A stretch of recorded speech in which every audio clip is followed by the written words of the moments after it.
Облетаем по кругу. Это главный дом. Его площадь 2800 квадратных метров.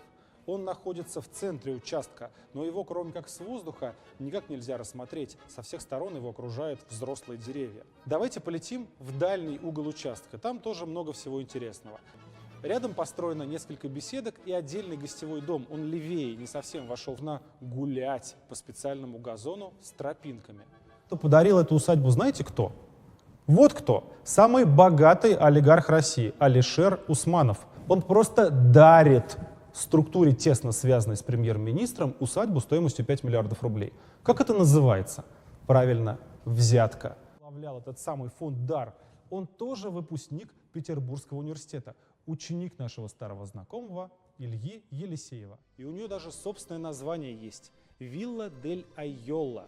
Она построена в 17 веке на развалинах старинного замка. Прежде всего своими винами. И сразу же видим небольшую оливковую рощу. Здесь их довольно много. Летим дальше и поворачиваем направо. Здание впереди, он очень большой. Его площадь больше 4000 квадратных метров. Но самое интересное, за высоким забором скрывается приусадебная территория. Слева спортивная площадка. Вот этих покосившихся домов вот такое великолепие. А тут построено дальше.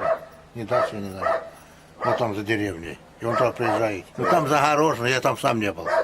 Строили там. Он там бывает, а потом он ездит в церковь ходит. Так он и газ провел нам, и дорогу вот провел бы. Этот анонимный ящик на самом деле принадлежит Медведеву, и вы можете совершенно справедливо подумать и сказать мне, ну, Дмитрия Медведева, и опубликовали его лично.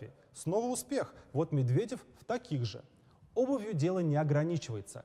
Клетчатая рубашка, которую Медведев носит с кроссовками, тоже среди заказов. Одна Промтехинвест занимается обслуживанием тайных дворцов Медведева. На другую Техинпро оформлены доли в бизнесе, которыми тоже тайно владеет премьер-министр.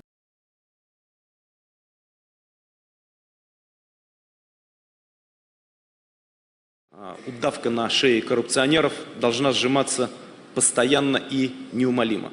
Но мы объявили войну коррупции, мы нашего врага знаем. И, наконец, коррупция – это состояние мозгов.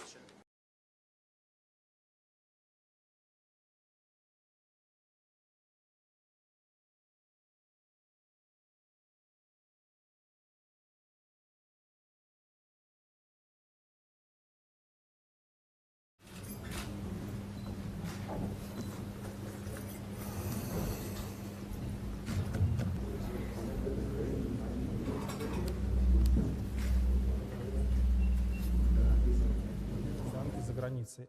И он особо не скрывается, ведь в обслуживании схем Медведева и всей его недвижимости задействованы тысячи людей.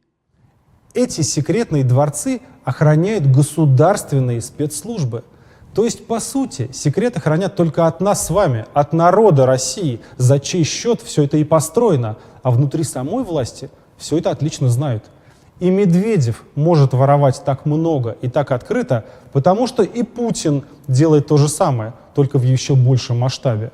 Потому что в правительстве все это делают, потому что руководители судов, прокуратуры и спецслужб делают то же самое, становятся миллионерами и миллиардерами за счет коррупции. И вот это главный вывод нашего расследования. Система прогнила настолько, что в ней уже вообще нет здоровых частей. Люди, о которых снят этот фильм, у власти уже 17 лет. И они построили идеальный механизм по превращению национальных богатств России в дворцы и банковские счета для себя и своих детей.